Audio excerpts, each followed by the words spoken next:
Good morning, good afternoon, good evening, wherever you are in the world. Thank you for joining me for this week's edition of the SMIE Consulting Midweek Roundup. I'm your host, Marty Bennett, and this week on the Roundup, we're going to be answering 3 questions we've been hearing from international educators over the last few days, and as we attempt to bring you some of our hot takes on the issues of the day in our field, international education. So as we do each week, we take our news stories from our newsletter. The themes that we cover here on the Roundup come from our newsletter that comes out on Mondays.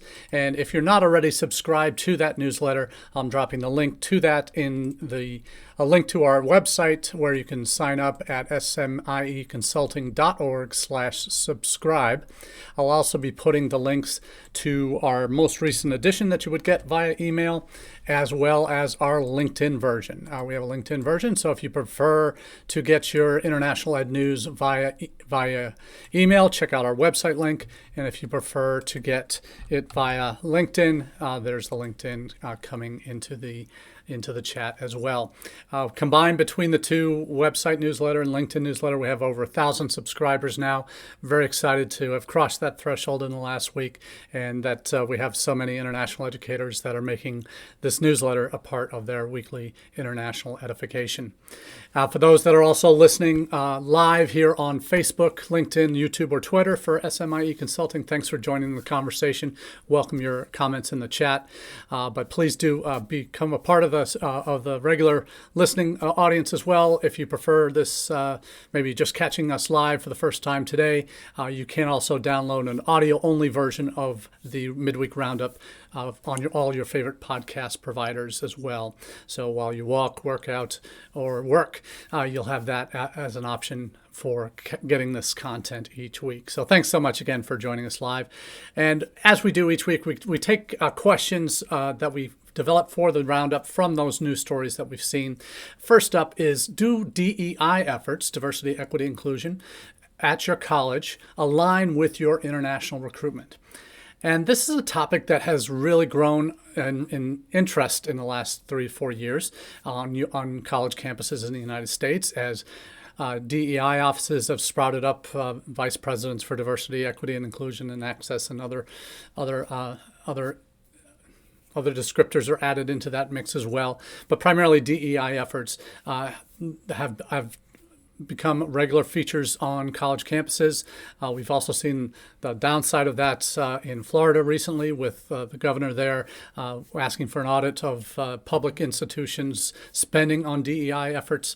So it's gotten politicized, which is sad to say. But in terms of particularly on your campus, and as it relates to international programs, the question is, are they aligned? Do they share common ground? A lot of the literature that's been done and research over the last few years on this topic has shown that increasingly colleges are seeing the intersections, as you would say, between DEI and internationalization on college campuses. There's a recent article from in the NAFSA International Educator News. I'll be dropping in the chat as well. So unfortunately, you have to be a NAFSA member to read the full article. You can get at least a snippet of it at the beginning. But this really takes a look, a deep dive into how colleges have been integrating internationalization into their DEI efforts, or vice versa, DEI into internationalization.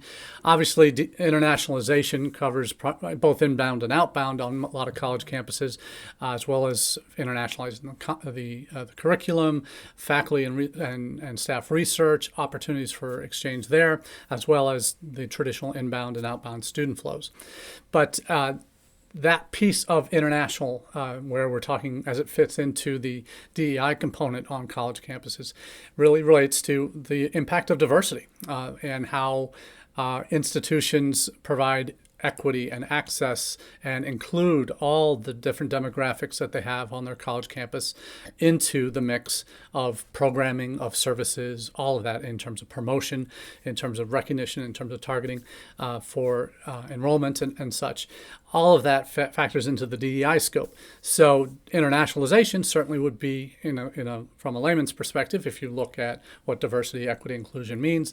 Diversity has traditionally meant minorities on campus, people of color on campus from different ethnic groups. It has expanded into the LGBTQ plus arena in terms of other demographics and student groups that have particular services and needs that are being either had been excluded or were not being met fully, now being included in the mix of access to university education.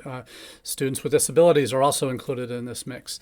We've seen military vets been added into the mix as well at some campuses. So we see a lot of different elements of what DEI composes, and inbound international students seem to be a common element that would make sense for this group. And the article from the International Educator certainly shows where those intersections are and makes sense, and how they can be incorporated regularly into overall institutional philosophy. And from experience, what we're doing at UNLV, we have our top tier 2.0 strategic plan that has been launched, and the key component that is mentioned in that is inclusion, diversity, access, and inclusion.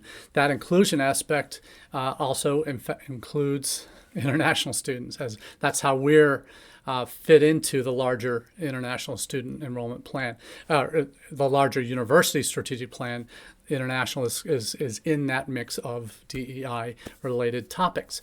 So we have a separate VP that was recently hired this past summer for diversity, equity, inclusion, and she brings a wealth of experience in that field.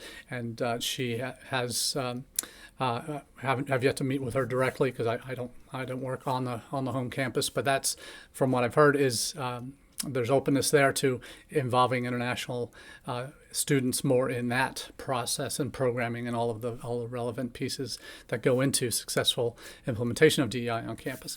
And obviously there's some hurdles in that mix when it comes to opportunity, access to opportunity, and when it comes to a public institution, and this is where a lot of the lines are drawn fairly clearly in terms, and that's by law, unfortunately, for international students, is they're not in-state residents. They don't have access. They're not U.S. citizens or permanent residents that have access to financial aid that is going to be available and accessible to all U.S. citizens and permanent residents. There is some institutional money set aside for merit aid, and that's a combined merit need aid for international students, but those are limited at the undergraduate level. At the graduate level, it's all merit-based, based on ability, and the individual programs that offer assistantships and offer scholarships. Those are the categories that typically make up where international students have a much better chance of qualifying for aid. So that the financial aid piece at public institutions, at least, is usually the area in terms of access to the similar funds or equitable funds for levels of funding for them as opposed to their U.S. counterparts. That's where the challenges really come in terms of making that a clean inclusion into a DEI strategy. So what I see in terms of colleges and universities, it certainly makes sense if you're in an international office and your institution is just starting to explore DEI or has recently brought on board staff in that area. Might have been the multicultural office earlier, and now it's been evolved into a much larger element of university life.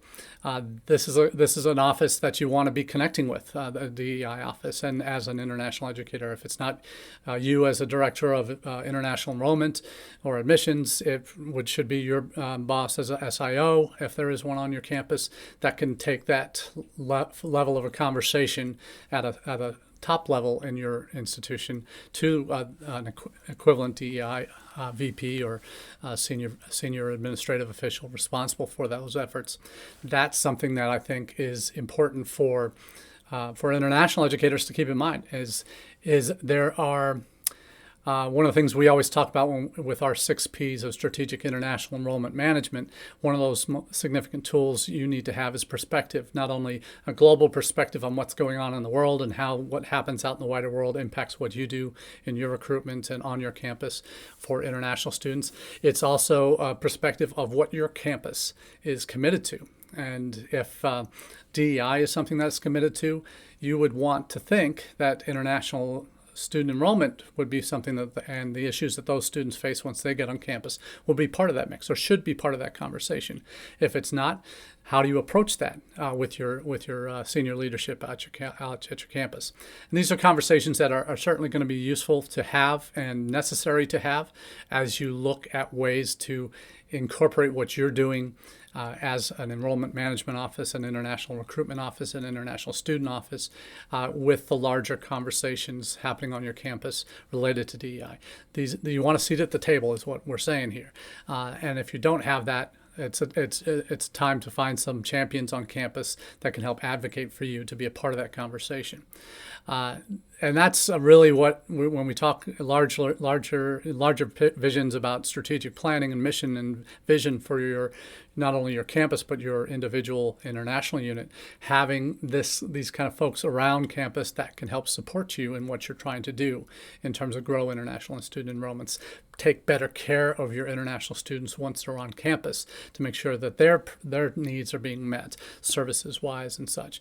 Certainly, our campus at UNLV, we've learned a lot of lessons in the last 3 years, particularly during the pandemic, when there was a group of our international students that couldn't get home because of flights, because of borders closures and such, that we had to take care of. Our campus basically had shut down. Everybody was working remote, but we still had students that were in the residence halls because they had no place else to go. They each got their own rooms at that time, at the beginning of the pandemic in the spring of 2020, that we had to bring food to them, 3 meals a day. We provided services to them eventually to make sure they had other things to do besides sit in their rooms and take their classes online.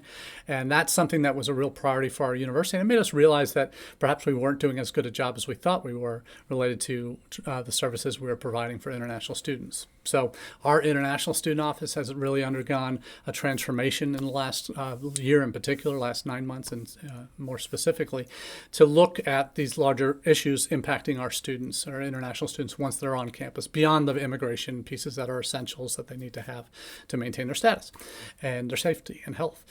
We think about the larger implications of services we provide to ease them into their studies in terms of their arrival, in housing and orientation. All of these things are being re-examined on our campus because of our larger vision for international student enrollment and internationalization on the university campus as we look to grow. And the only way we'll be able to grow successfully is if we're delivering already on the services that we're providing to our current students from overseas. Because when you look at issues that we'll cover in our next question about related to housing especially, if we don't meet those very basic needs, food, shelter, housing, food, shelter, clothing, in their initial few days, months on campus, we're losing that battle to provide a successful platform on which they can build themselves and access the services they need to for academics, for career prep, for all of that. So we have really changed the way we do things at UNLV related to international student enrollment. And the piece related to DEI is a part of that larger strategy of inclusion and access to the services that they deserve and that, frankly, they're paying top dollar for, related to what their domestic peers might be paying from in the state of Nevada. So it's incumbent upon us to make sure we're delivering quality as well as bringing in the quantity of students we're being expected to. And without one, you won't have the other in the future. So that's really our vision at UNLV in terms of what we need to do. We're not perfect. We've got a long road to go to expand the range of services, to deliver better quality services to our international students that are on campus. But part of that is wrapped up in the same kind of philosophy that drives DEI. And for us at UNLV, we're making efforts to align our philosophies on international recruitment and student services related to overall DEI approaches to student life on campus. So let's move on to our next question. Why is there a global housing challenge for international students? And when you think about housing challenges, I mentioned one that we're having at UNLV. I've mentioned that a couple times in past episodes. During the pandemic, we made the right decision at that time to convert our double rooms in all of our residence halls to single rooms. And as a result of that, during the pandemic, any student that enrolled on campus had access to housing. Single rooms were the default. We didn't switch back this past fall when probably we should have in hindsight. But that's something that we're moving towards for this fall, is to have the maximum availability in our residence hall rooms, so that we can serve the maximum amount of not only out-of-state domestic students but also international students in our residence halls, because we do require students live on campus their first year.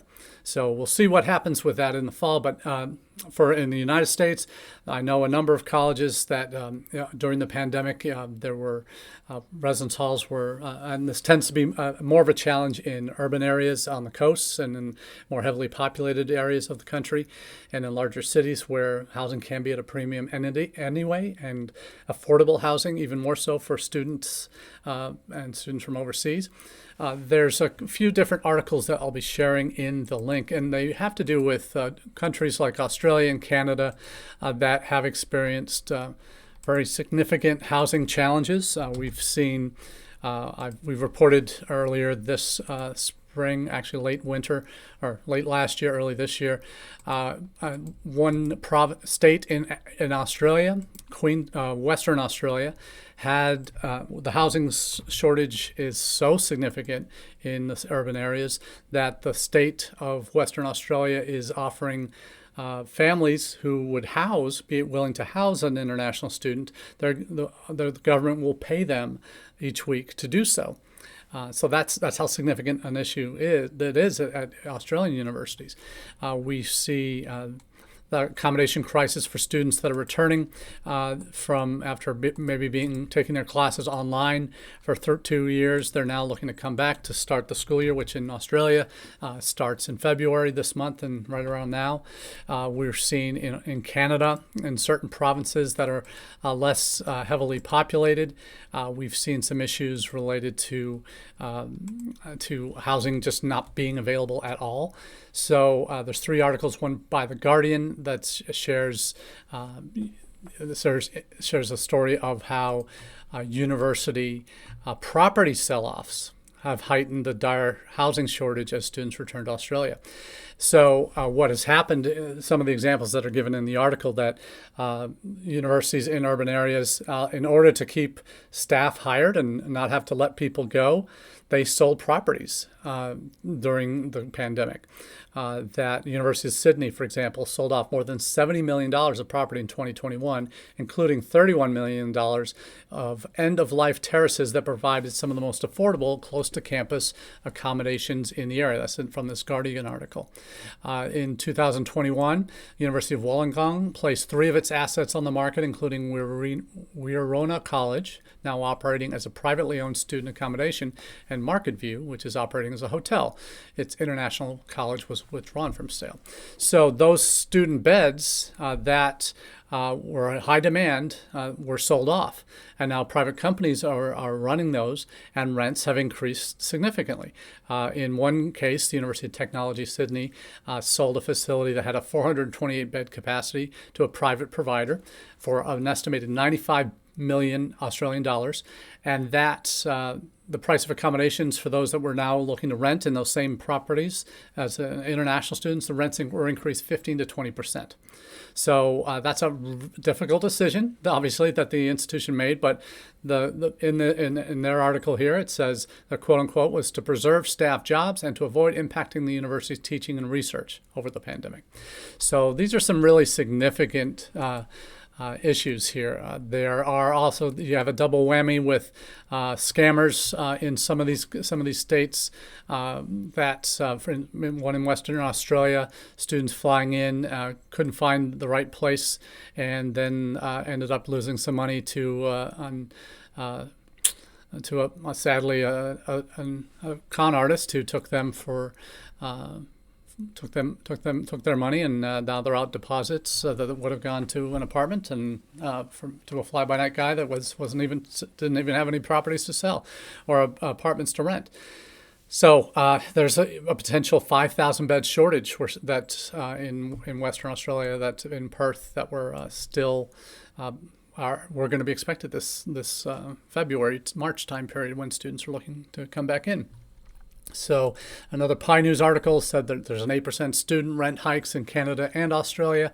So a lot of rent, and in the UK rent increased to 4.4, went up 4.4% for single studio, 3% for across the rest of Europe. So there's a lot of challenges out there for international educators that are trying to provide housing to their newly arriving international students, and that's one of the most significant challenges we have right now in international higher ed. If you're on a campus that is in a more suburban or rural area, housing might not be as big an issue. You may have plenty of space in your halls, and congratulations, you're in the minority on that one. But for those of us in more urban areas that have challenges with affordable housing anyway, where we don't have on-campus space enough currently to meet the demand, it's really a challenge to find access to area housing that might be the right quality. There might be limitations on what your university can or can't say about different landlords in the area. How do you make options available to students that are looking? What are the outlets that you can direct them to that's going to be safe and reliable and decent prices? So these are challenges that we face, frankly, in international ed right now, and in other destination markets, they're having similar challenges. So we're not alone on our campus and other campuses that are also in the U.S. experiencing this. It's a real challenge. And the colleges had to make some tough decisions budgetarily during the pandemic. And one of those, to keep the lights on, to keep staff on board, was selling properties that they weren't in the past getting a lot of use out of, or maximum use out of. And certainly during the pandemic, they weren't. But it was a short-term fix to a long-term problem that's creating longer-term problems, I should say. And that's something, unfortunately, that institutions now need to put their heads together and come up with solutions, whether it's finding the right third-party providers that have access to quality housing options in particular markets, or some other very, very quick fixes in renovating existing properties, purchasing and renovating, or making new construction, which always is a 2-3 year process to make a reality. So it's a long road to a solution, to finding that right solution when it comes to international student housing, and no quick fixes, unfortunately, on the horizon for most schools, without spending significant money that they probably, in some of these Australian university cases, had to get that money during the pandemic in order to keep staff on board. So we'll see what happens, but it's going to continue to be a true issue for international educators on many college campuses. And communication is going to be critical on what your incoming student numbers are looking like. I'm having weekly conversations with our senior leadership at UNLV about what we're planning to bring in the fall, and where the potential shortfalls will be in terms of housing. We have a limited number of beds on campus right now without building a new facility or buying a new property or renovating an existing property. So we have some limits in terms of what we can and can't do. So preparing leadership for the numbers you're expecting to bring in and keeping those lines of communication open constantly is going to be the only way that you can make sure you have cover for yourself, depending on what happens with the students that are going to be arriving in the fall. It is a university problem, and you need to make sure that it's not just an international admissions problem, it's a university problem, and that's providing quality housing, affordable housing for new students, particularly if you have a first-year on-campus residency requirement. Those are things that we really need to focus on, and making sure that we're delivering on our promises. So let's get to our last question of the day, and this is always, as we do each week we try and take a look at how other countries are dealing with particular challenges that they're facing in their countries, and how international education is seen as even a solution to particular challenges that a country might be facing. We've talked in the past about Canada, how they have historically low birth rates from their domestic populations. They've been largely a country of immigrants over the last few years, the last few decades, 3, 4, 5 decades, and that is something that they, in order to offset the decline in birth rate of domestic populations, their focus is on bringing in increasingly larger numbers of immigrants to fill needs that they have in that country. And they have created very from a U.S. perspective, clearer paths from study to work to residency to citizenship in Canada than we have here in the United States. It's a much more streamlined process than we have in the U.S. It's more streamlined most places in the world than the U.S. But in terms of what they're doing, it's fueled by their international education growth. Is tied to their historical immigrant communities, but it's also tied to in a real way to meet needs in the economy, for particularly when it comes to jobs. And a recent article, just putting the link to in the chat from ISIF Monitor, takes a look at Taiwan. And in Taiwan, they've been doing some interesting things where they have also a shrinking workforce. And this is a summary from the ISIF Monitor. If current forecasts hold, a declining population by the start of the next decade, Taiwan has launched an ambitious plan to attract up to 400,000 foreign workers. And half of that number is expected to be in recruiting 200,000 degree-seeking international students by 2030. So this is an important distinction just when they say degree seeking, because historically, when most countries are looking to expand internationally in terms of international education for the first time, they think about study abroad opportunities, and some countries are much bigger senders than they are receivers of international students each year. But when they usually start international education efforts on campus in terms of bringing students in, you're typically going to find short-term exchanges are where they begin, maybe a semester or summer program, maybe a year-long program, as a way to get their way into a market, to generate source countries that will continue to send students to them. In Taiwan, they've been receiving students for many years from overseas.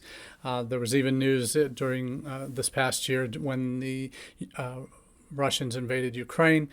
You saw Taiwan offer places to displaced Ukrainian students who needed a spot to continue their studies in Taiwan. So that happened. But part of what Taiwan is doing now, because of that need in the upcoming marketplace, because fertility rates is to fall to the world's lowest by 2035, according to South China Morning Post, in terms of looking at Taiwan, that you need a more stable labor force as a result for its signature high-tech exports. And we all know about the chip factories that are based in Taiwan, some of the batteries that they're producing that's done in Taiwan. A lot of high-tech work is essential for driving the Taiwanese economy. So what they're attempting to do is attract special professionals to take up roles in these tech sectors, including semiconductors, blockchain, finance, renewable energy development, all that. But part of their strategy is to look at international students that come for, importantly, degree-seeking studies. By 2030, they want to bring in 200,000 degree-seeking international students, up from a pre-pandemic base of only 63,000. So that's tripling in size, more than tripling in size inside of 7 years. So that's a significant endeavor to undertake.